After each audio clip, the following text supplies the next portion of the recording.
Okay, we are back. I am very happy to have on the Goldstein on Gelt show Martin Wolf, who is the chief economics commentator at the Financial Times.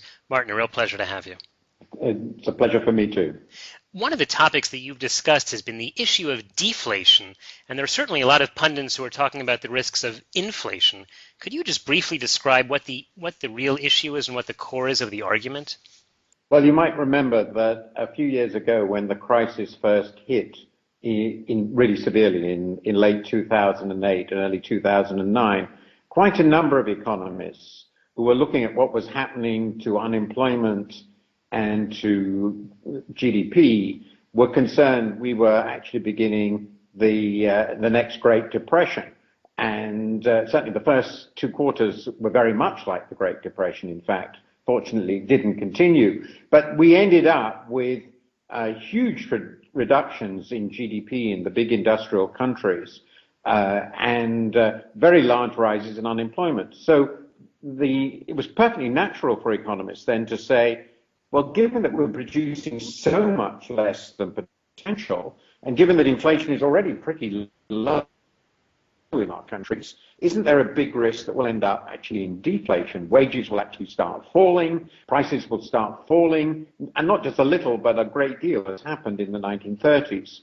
Interestingly, even though the recovery has been very weak and unemployment has remained very high in quite a number of countries, and output is clearly well below pre-crisis trends, this deflationary pressure has not, which is the obvious thing, we've got deflationary pressure, not inflationary pressure now, whatever the future may hold. This deflationary pressure has not ended up with actual deflation. On the contrary, inflation has remained quite remarkably steady throughout the entire crisis, showing really neither inflation nor deflation, and that's actually quite remarkable. Mm-hmm. Wouldn't it be fair to expect that with the huge amount of debt and the incredibly low interest rates that the major countries have, not the least of which is the United States, that the only way they're going to ever be able to get out of this would be to inflate the currency one way or the other?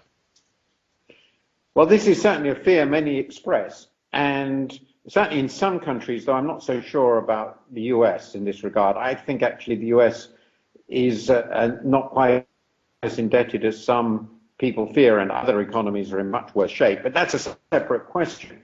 But whatever may happen in the very long run, so if we look at this issue 20 years from now, maybe we'll have experienced a great big inflation.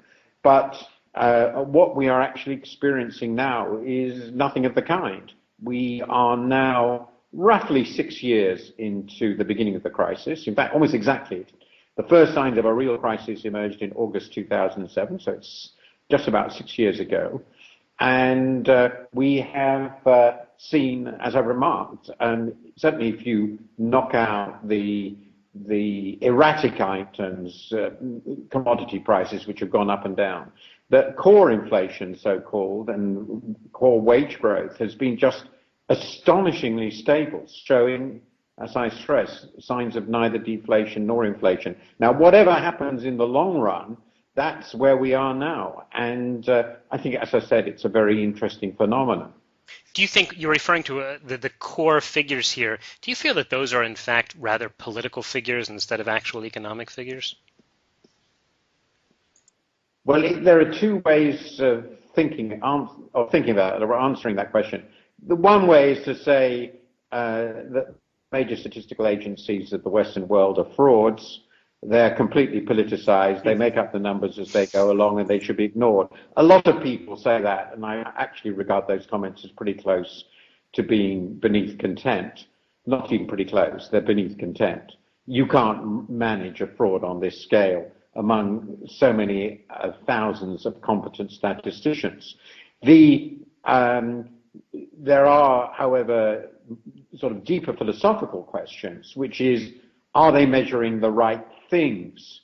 Is there some other way, from a conceptual point of view, of measuring inflation which would be more realistic than the ones they use? And there's no question at all that conceptually measuring inflation in a contemporary economy, where so much of what we consume are intangibles, services, whose real output and therefore whose inflation is very difficult to measure, there are profound conceptual questions. I don't think they lead to consistent biases, but they lead to interesting questions about whether we're measuring this stuff in the right way.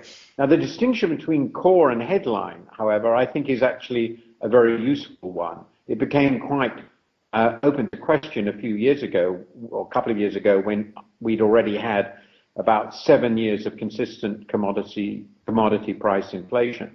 But that now looks increasingly like a one-off rise, not a continuing trend. If so, the core headline distinction remains important and valid. By core, one is looking at those things which are not, whose prices are not very profoundly affected by relatively short-term swings in demand. Things like nominal wages, prices of industrial output, and indeed the prices of most services. So I think that the core headline distinction is also a perfectly reasonable one, and that's to the proposition, as I said, that the whole set of indices are a fraud. I don't take that seriously at all. Okay, we are speaking with Martin Wolf, who's the chief economics commentator at the Financial Times.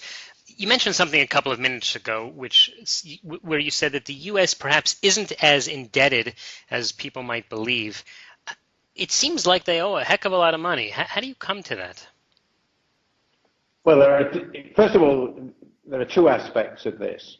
The first, which is really very important, has very interesting conceptual implications, is who do people owe money to?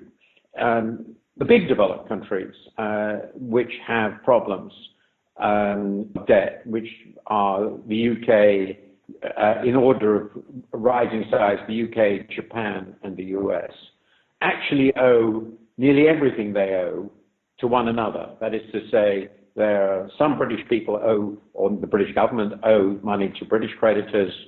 In Japan, it's entirely effectively owed to Japanese people.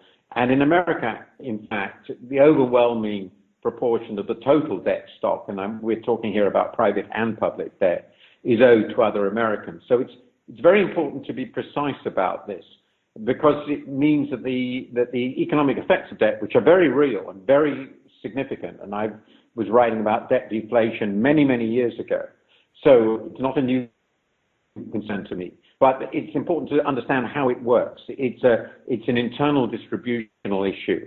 Even in the case of Japan, even in the case of the US, the net liabilities to foreigners, net debt liabilities to foreigners are a relatively small part of its total debt stock. Now, the other question, which is sort of more looking at the gross debt stock, the total stock of debt in an economy. If you compare the US private and public debt together with, well, I mentioned two other economies, UK and Japan, and I could have thrown in Spain and one or two other small, highly indebted countries. The US debt stock is actually relatively, quote unquote, modest. In fact, though it's very high by its historic standards, there's no question about that, and particularly overwhelmingly the private debt is high by its historic standards, but it's not that high compared to those other countries. So if the US is in trouble, the UK is in much bigger trouble. Now, there is one final thing to be said about these aggregate debt stock numbers, which is that a quite remarkably large proportion is the debt of the financial sector. And an enormous part of that is the debt the financial sector owes itself as a result of all the interconnections that have been generated within the financial sector. And most of that would net out close to zero. Now, I'm not trying to suggest that the debt of the financial sector isn't a very important element of the problem, because it is. Well, it's also not the government debt, is it? The government debt in the US is about, if I remember correctly, roughly a third of the total stock of debt in the country. The private sector debt is overwhelmingly the dominant part. Mm-hmm. At the moment, the total stock of debt in the US, if I remember correctly, is now a little over 3 times GDP. and the government's stock of debt is about 1 time GDP. Throughout this crisis, which was triggered by private debt, it's the latter that has been the biggest problem and has caused the biggest difficulties. The only exception to that, and this is of course a very specific concern, has been the Eurozone debt, where the public debt has become a big issue because the Eurozone basically makes governments less sovereign than other governments. But in the US and the UK, for that matter, the overwhelming bulk of the debt is private, and the public debt has actually proved incredibly easy to manage. Well, isn't it easy to manage because these governments have the ability to print the money, which seems to be what's going on? Well, I think the reason, in a way that's true, but it's not the printing of the money that's the relevant issue here. The point is they have their own monetary policy and their own central bank.